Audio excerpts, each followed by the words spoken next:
Kids, welcome to Aloha classes. मेरा नाम है सोनिया सुराना। इस पर्टिकुलर वीडियो लेक्चर में हम कवर करने वाले हैं क्लास 9 के हिस्ट्री के chapter 2 that is socialism in Europe and Russian revolution. इस पर्टिकुलर वीडियो में मैं आपको जो टॉपिक बताने वाली हूँ वो the age of social changes. यहाँ पे 4 टॉपिक आते हैं। पहला टॉपिक हमारा रहेगा लिबरल्स, रैडिकल्स एंड कंजर्वेटिव। दूसरा टॉपिक हमारा रहेगा industrial society and social changes. Third topic हमारा रहेगा the coming of socialism to Europe और फोर्थ टॉपिक रहेगा सपोर्ट फॉर सोशलिज्म। ये पर्टिकुलर 4 टॉपिक है एनसीईआरटी की बुक से जो मैं यहाँ पे कवर करूंगी। मैं कोशिश करूंगी कि मैं ये पिक्टोरियल फॉर्म में बना सकूं ताकि आप मेरे साथ जब मैं पढ़ा रही हूँ तो आप उसी टाइम पे लर्न करते भी जाए। तो जब हम स्टार्ट करते हैं, हमने देखा था फ्रांस में क्या होता है। फ्रेंच रिवॉल्यूशन जब हमने देखा था तो हमने देखा था कि फ्रांस में फाइनली जब रिवॉल्यूशन हो जाता है लोगों को काफी ज्यादा फ्रीडम मिल जाती है और गवर्नमेंट भी फॉर्म हो जाती है। अब उस वजह से क्या होता है कि हर एक इंसान दूसरी कंट्री का भी उसी थॉट प्रोसेस से आगे बढ़ने की सोचता है। लोगों की थिंकिंग चेंज हो रही है, लोगों के थॉट्स चेंज हो रहे हैं ना, मतलब उनका जो सोचने का विचार करने का जो चीजें हैं वो सब कुछ चेंज होते चले जा रही है। तो अब दूसरी कंट्री के भी लोग अलग अलग थॉट प्रोसेस को अपनाना चालू कर रहे हैं। यहाँ पे ऐसा देखा गया कि जो एशिया है, जो यूरोप है, उधर पे भी लोगों ने अपने थॉट प्रोसेस को चेंज करने का सोचा। उन्होंने फ्रांस के जितने भी आइडियोलॉजीज थी उसको अपनाने की बात करी। तो यहाँ इंडिया में जब हम बात करते हैं तो यहाँ पे 2 लोगों के नाम दिए हैं। एक तो है राजा राम मोहन रॉय, ये काफी फेमस नाम है, आपने सुना भी होगा। और दूसरा नाम है देरोजोई। ठीक है, ये दोनों नाम हैं जिन्होंने काफी ज्यादा बात करी थी रिगार्डिंग दी चेंजेस। अब हम यहाँ पे देखते हैं 3 ग्रुप्स रहेंगे हमारे पास। यहाँ पे पहला ग्रुप रहेगा लिबरल्स का, दूसरा है रैडिकल्स का, तीसरा है कंजर्वेटिव का। मैंने यहाँ पे एक इंडिविजुअल टाइप बना दिया है फिगर, बट ये एक ग्रुप हुआ करते थे, है ना। तो जो लिबरल्स थे, अब लिबरल्स कौन होते हैं वो मैं आपको बताऊंगी। ये आपको याद रखना जरूरी है कि इनकी आइडियोलॉजी क्या थी, क्योंकि उस पर क्वेश्चन उठ सकते हैं कि ये लोगों का आइडियोलॉजी क्या था या किस तरह से लोग सोचते थे। तो जब हम लिबरल्स की बात करते हैं, इन्होंने बोला कि सारे के सारे जो धर्म है, जितने भी धर्म है वो इक्वली होने चाहिए कंट्री में, है ना। ये मैंने सिंबल बना के रखे हुए हैं। तो उन्होंने बोला कि जितने भी धर्म है कंट्री में वो इक्वली अपनाने जाने चाहिए। जैसे हम इंडिया की बात करते हैं तो इंडिया में क्या है कि सारे के सारे रिलीजन को इक्वली ट्रीट किया जाता है। उस टाइम पे क्या होता था कि जो कुछ कुछ यूरोपियन स्टेट्स हैं वहां पे कुछ पर्टिकुलर धर्मों को ऊपर माना जाता था, अबव ऑल, है ना। तो जैसे कि अगर हम बात करते हैं ब्रिटेन की, तो वहां पे चर्च ऑफ इंग्लैंड जो था वो एक हायर पोजीशन पे था। वैसे हम बात करते हैं स्पेन और ऑस्ट्रिया की, तो वहां पे कैथोलिक जो चर्च था वो एक हायर पोजीशन पे था। तो लिबरल्स ने बोला कि ऐसा तो नहीं चलेगा, मतलब आपको सारे धर्मों को एक साथ रखना पड़ेगा, हमें एक ऐसा नेशन चाहिए। सेकेंड चीज उनका ये था, वो गवर्नमेंट किस तरह की चाहते थे, उनको एक रिप्रेजेंटेटिव गवर्नमेंट चाहिए थी, मतलब लोग गवर्नमेंट को इलेक्ट करें और एक पार्लियामेंट्री फॉर्म होना चाहिए वहां पे। साथ ही साथ गवर्नमेंट कुछ गलत ना करे उसके ऊपर कौन ध्यान रखेगा, उसके ऊपर जुडिशरी ध्यान रखेगी। तो वो एक ऐसी इंडिपेंडेंट बॉडी चाहते थे जुडिशरी को जो एग्जीक्यूटिव की वजह से खराब ना हो, मतलब एग्जीक्यूटिव पे वो लोग कंट्रोल कर सकें, ऐसी जुडिशरी चाहते थे। थर्ड पॉइंट हमने यहाँ पे ये देखा कि वो कोई भी तरह की डेमोक्रेटिक थिंकिंग वाले नहीं थे, मतलब उनको ये नहीं चाहिए था कि 1 मैन 1 वोट, जो यूनिवर्सल एडल्ट फ्रेंचाइजी का कंसेप्ट है वो लोग ये नहीं चाहते थे, है ना। उनको ऐसा लगता था कि जो भी प्रॉपर्टी ओनर्स हैं, मतलब जिनके पास प्रॉपर्टी है, वो वोट करेंगे जाके गवर्नमेंट को। और वुमेन्स को लेकर इनका कोई भी सोचना नहीं था, मतलब कि वुमेन्स को राइट टू वोट देना चाहिए, वो उसको नहीं मानते थे। तो हमने यहाँ पे 4 पॉइंट्स देखे। पहला हमने देखा कि उनका रिलीजन को लेके क्या थॉट था। दूसरा हमने देखा कि उनको गवर्नमेंट को लेके क्या थॉट प्रोसीजर था। चौथा हमने देखा कि वो राइट टू वोट किसको देना चाहते थे। एक तो हमने मेन के पर्सपेक्टिव में देखा, दूसरा हमने वुमेन के पर्सपेक्टिव में देखा। तो ये कुछ पॉइंट्स है जो आपको यहाँ पे याद रखना जरूरी है। अब हम प्रोसीड करते हैं रेडिकल्स के साथ। रेडिकल्स का भी एक ग्रुप हुआ करता था। वो क्या सोचते थे कि जो गवर्नमेंट है वो किस बेसिस पे फॉर्म हो, वो पॉपुलेशन के बेसिस पे फॉर्म हो, मतलब मेजोरिटी जो पॉपुलेशन है उसके बेसिस पे वो फॉर्म हो, है ना। मेजोरिटी पॉपुलेशन के बेसिस पे गवर्नमेंट फॉर्म होनी चाहिए। अब ये लोग गवर्नमेंट, इनकी जो थॉट प्रोसीजर थी वो ये थी कि वो वुमेन्स को भी सपोर्ट करते थे कि वुमेन्स के पास भी भैया राइट टू वोट होना चाहिए। वो इस थॉट प्रोसीजर के साथ थे। उनको कोई दिक्कत नहीं थी कि लोगों के पास प्राइवेट प्रॉपर्टी, उनको इससे कोई दिक्कत नहीं थी, बट उन्हें दिक्कत थी concentration of property in few hands. ठीक है, तो यहाँ पे ये भी मेंशन है। तो इनके जो पॉइंट्स है ये हमने देख लिया। पहला चीज ये लोग क्या चाहते थे कि जो पॉपुलेशन बेस्ड हो उस तरह से गवर्नमेंट बने, मेजोरिटी पॉपुलेशन के बेसिस पे गवर्नमेंट बने। दूसरा, इन्होंने वुमेन्स को राइट टू वोट देने के लिए सोचा। और थर्ड पॉइंट जो हमने देखा वो ये था कि उनको कुछ चीजों से दिक्कत थी, वो ये थी कि कंसेंट्रेशन जो है प्रॉपर्टी का सिर्फ कुछ ही हाथों में, मतलब सिर्फ कुछ ही लोगों के पास जो प्रॉपर्टी का प्रोसीजर है वो थोड़ा बहुत उन्हें गलत लग रहा था। तो ये उनकी रेडिकल्स की थिंकिंग थी। थर्ड आते हैं कंजर्वेटिव। अब कंजर्वेटिव दोनों को अपोज कर रहे थे, लिबरल्स को भी रेडिकल्स को भी, इन्हें दोनों ही नहीं पसंद आते थे। ठीक है, बट धीरे धीरे करके क्या होता है, इनकी थिंकिंग चेंज होती है। मतलब ये लोग जल्दी से मतलब कंजर्वेटिव थिंकिंग में होते हैं, बहुत पुरानी सोच की एकदम से हम तो चेंज नहीं लेकर आएंगे सोसाइटी में। तो धीरे धीरे करके बट इनकी थिंकिंग चेंज होती है 19th सेंचुरी के आसपास। आप देख सकते हैं इनकी जो थिंकिंग है, मतलब इनका बल्ब जल गया था।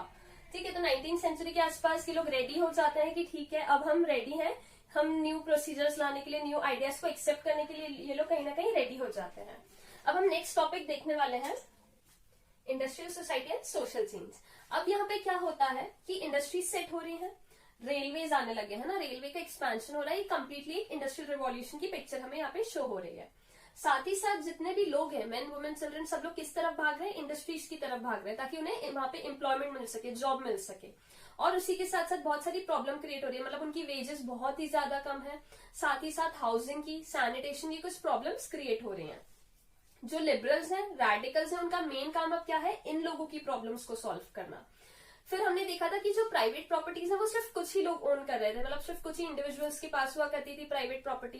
तो यहाँ पे क्या था कि दिक्कतें क्रिएट हो रही थी, मतलब कैपिटल वो लोग लगाते थे, पैसा जितना भी प्रॉफिट अर्न होता था वो लोग रखते थे, और छोटा मोटा अमाउंट जो था वो वर्कर्स में चले जाता था। वहीं पे हमने देखा कि जो रेडिकल्स हैं, जो लिबरल्स हैं, वो लोग अपनी भी वेल्थ कहाँ से जनरेट कर रहे हैं, ट्रेड और वेंचर्स के थ्रू वो अपने पैसा जनरेट करते थे, वेल्थ कमाते थे उधर से वो जाके। तो बट इनका ऐसा सोचना था कि भैया अगर हम पैसे कमा रहे हैं तो हमें यहाँ पे देखना चाहिए कि हमारे वर्कर्स की भी ग्रोथ हो, मतलब अगर हमारे वर्कर्स एजुकेटेड होंगे, हेल्दी होंगे, तो वो और ज्यादा अच्छे से अर्न कर पाएंगे, मतलब और ज्यादा अच्छे से वर्क कर पाएंगे, और वो जितना वर्क कर पाएंगे उससे उतना ही अच्छे से हम अर्न कर सकते हैं। तो कहीं ना कहीं उनका ये थॉट प्रोसीजर था, मतलब वो सोच रहे थे कि उनके वर्कर्स की भी ग्रोथ हो उनके साथ। 1815 में क्या होता है कि जो यूरोप है उसने बोला कि, मतलब रेडिकल्स और लिबरल्स ने बोला कि जो पुरानी गवर्नमेंट है उसको हटा दिया जाए, we will have a new step, ऐसा उन्होंने सोचा। और लोगों ने यहाँ पे नेशनलिज्म के बारे में बात करना चालू कर दी, नेशन को डेवलप करने के बारे में बात करना चालू कर दी।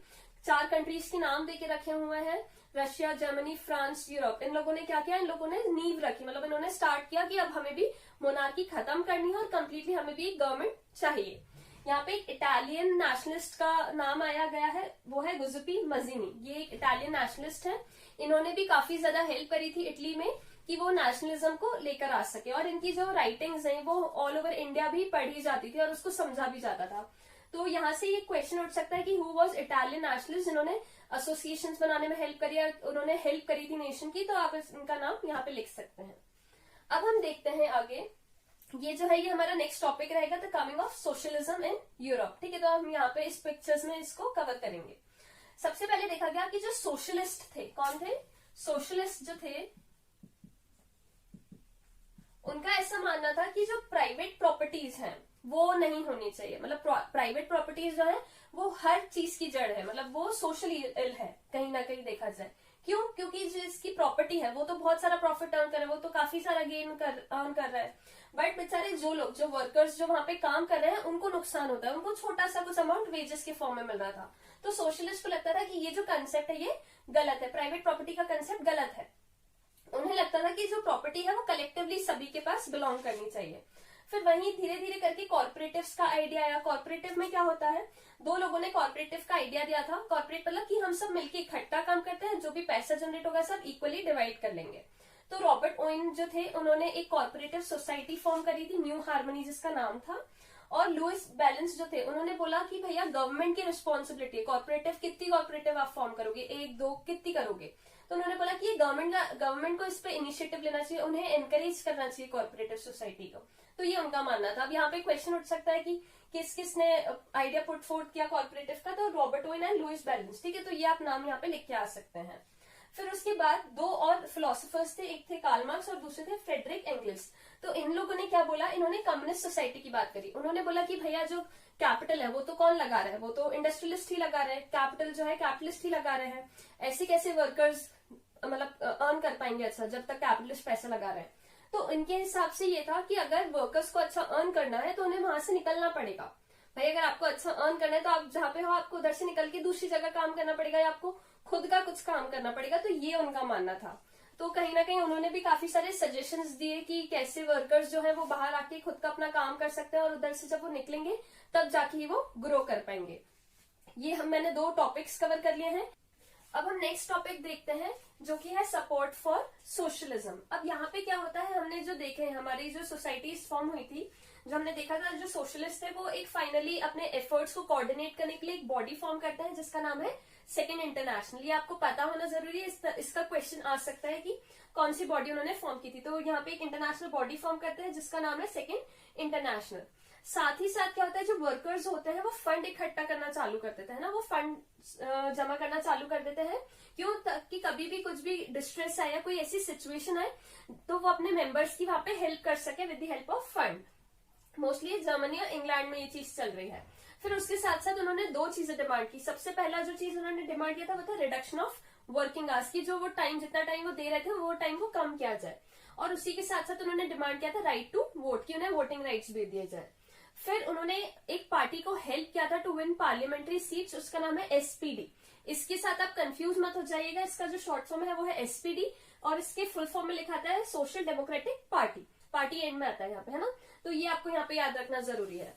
फिर उसके बाद उन्होंने बताया कि 1905 में दो पार्टीज फॉर्म हुई थी। एक थी लेबर पार्टी जो ब्रिटेन में फॉर्म हुई थी, दूसरी थी सोशलिस्ट पार्टी जो फ्रांस में फॉर्म हुई थी। इवन दो वर्कर्स ने बहुत ज्यादा ट्राई किया बट स्टिल उनको एक पोजीशन नहीं मिल पाई थी इन गवर्नमेंट। और 1914 तक उनको कोई भी पोजीशन नहीं मिल पाई थी। तब तक सिर्फ रेडिकल्स, लिबरल्स और कंजर्वेटिव यही लोग गवर्नमेंट को रन कर रहे थे।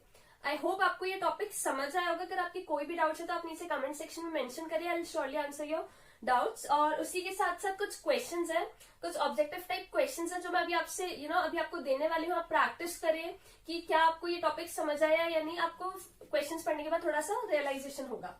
और उसी के साथ साथ नीचे पीडीएफ दी गई रहेगी, आप उसमें देख सकते हैं कि कौन से क्वेश्चंस आपको बन रहे हैं, कौन से क्वेश्चंस नहीं बन रहे हैं। तो सबसे पहला क्वेश्चन है, who wanted nation which tolerated all religion. Second question है, Britain favoured which church and Austrian Spain favoured which church. Third question है, who wanted nation based on majority of country's population. Fourth question है, which group supported women's right to vote. Fifth question है, who build corporative community called New Harmony. Sixth question है, name Italian nationalist who conspired nationalism in Italy. Seventh question है, to coordinate efforts socialist form which international body. And eighth question है, who wanted government to encourage corporate and replace capitalist enterprise. तो ये कुछ questions हैं जिसके answers मैं चाहती हूँ कि आप खुद से एक बार ट्राई करें। अगर आपको नहीं बनता है तो नीचे पीडीएफ मेंशन है, उसमें इन क्वेश्चन के आंसर्स हैं और साथ ही साथ नए क्वेश्चंस भी हैं, इसके अलावा भी दूसरे क्वेश्चंस हैं। एंड अगर आपको कुछ भी डाउट होता है तो just let me know in comment section and I will help you out. Thank you and have a nice day.